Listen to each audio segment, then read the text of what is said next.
कभी घने जंगल में एक विशाल हाथी रहता था। उसका नाम था गजराज। वह पूरे जंगल का सबसे ताकतवर जीव माना जाता था। उसका शरीर विशाल था, आवाज गड़गड़ाहट जैसी और चाल धरती को हिलाने वाली। जब वह नदी में नहाने जाता तो बाकी जानवर दूर से ही उसका सम्मान करते। उसी जंगल में एक शेर भी रहता था। नाम था सिंहराज। वह जंगल का राजा कहलाता था।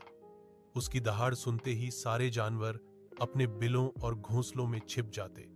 सिंहराज ताकतवर था, लेकिन उसके अंदर घमंड भी था। वह सोचता था कि इस जंगल में उससे बड़ा और कोई नहीं।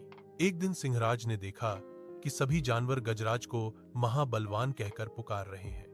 यह सुनकर उसका अहंकार जाग उठा। उसने सोचा, कैसे हो सकता है कि कोई और मुझसे ज्यादा शक्तिशाली कहलाए।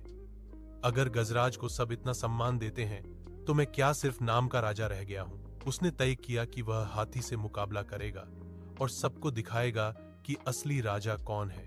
मुकाबले की शुरुआत। अगले दिन सिंहराज नदी के किनारे पहुंचा, जहां गजराज पानी पी रहा था।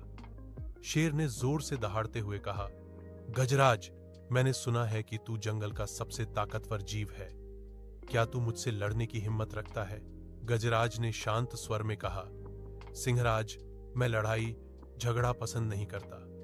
हम दोनों अपने अपने ढंग से महान हैं। मैं बल से बड़ा हूं, तू साहस से। लेकिन शेर नहीं माना। उसने कहा, बात साफ है, इस जंगल में एक ही राजा रह सकता है।